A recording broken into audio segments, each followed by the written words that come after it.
Hello dears, welcome to your own YouTube channel Pandey classes.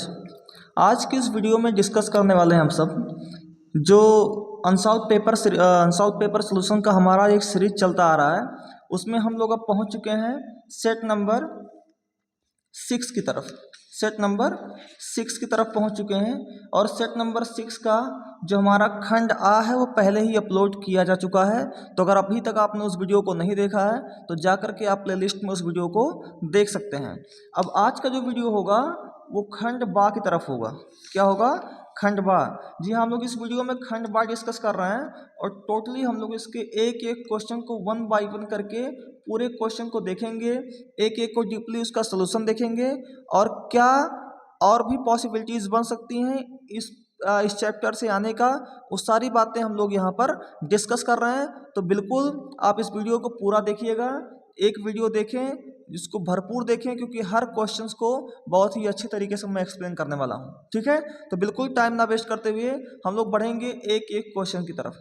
सबसे पहला question इसमें लिखा हुआ है खंड बा का, लिखा हुआ कि यदि बिंदु x, 5 तथा 2, -3 के बीच की दूरी 17 मात्रक है तो x का मान ज्ञात कीजिए। तो चलिए देखते हैं इसके सॉल्यूशन को। यहाँ मैंने क्वेश्चन लिख लिया है कि एक बिंदु है आपका x, 5 और दूसरा बिंदु है 2, -3 और इनके बीच की दूरी कितना दिया हुआ है? 17 मात्रक। तो आप सब जानते हैं, अगर नहीं दिया हो तो इसको आप मान सकते हैं x1 y1। क्या है ये? x1 y1 और दूसरा क्या है आपका x2 y2। x2 y2 और डिस्टेंस का जो फॉर्मूला होता है वो क्या होता है? Under root x1 minus x2 का whole square plus y1 minus y2 का होल स्क्वायर। और ये डिस्टेंस टोटली दिया कितना है? 17 मात्रक, यानी कि ये कितना है? 17 है। अब आप क्या करिए, दोनों पक्षों का वर्ग कर दीजिए। दोनों पक्षों का वर्ग करने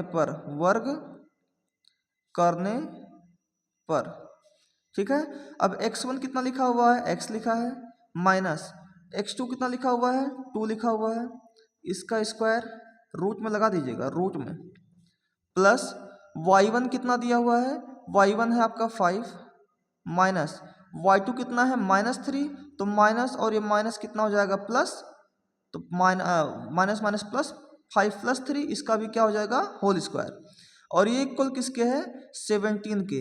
क्योंकि आपने दोनों पक्षों का स्क्वायर करने को कहा है तो इसका भी आप वर्ग कर दीजिए और इसका भी क्या कर दीजिए? आप वर्ग कर दीजिए। ठीक है, तो वर्ग करने पर आप जब किसी रूट का वर्ग करते हैं तो वहाँ से क्या होता है? रूट हट जाता है। तो यहाँ से भी क्या होगा? रूट गायब हो जाएगा। तो आएगा केवल क्या? x - 2 का होल स्क्वायर प्लस 5 + 3 यानी 8 का होल स्क्वायर। और ये इक्वल किसके होगा? 17 का स्क्वायर होता है 289। कितना होता है? 289। अब यहाँ कहेंगे x - 2 का होल स्क्वायर प्लस 8 का स्क्वायर होता है 64। ये बराबर किसके होगा? 289 के। तो यहाँ से x - 2 का होल स्क्वायर ये इक्वल होगा किसके? 289 प्लस 64 इक्वल किधर आएगा? तो -64।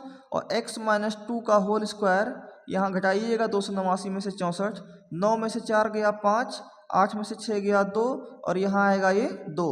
तो x - 2 का होल स्क्वायर ये इक्वल होगा 225 किसका स्क्वायर होता है? 15 का स्क्वायर। तो अगर मैं तुलना कराऊँ, तुलना करने पर अगर मैं तुलना करूं तो यहाँ क्या आएगा? आपको आएगा x - 2 इज इक्वल टू यहाँ क्या हो जाएगा? 15। क्यों?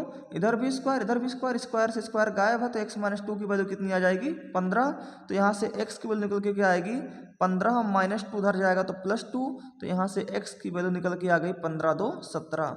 और यही आपको फाइंड करना था और यही इस क्वेश्चन का हो जाएगा राइट आंसर। ठीक है, समझ आई बात? आशा है ये क्वेश्चन समझ में आ गया। चलिए बढ़ेंगे नेक्स्ट क्वेश्चन की तरफ।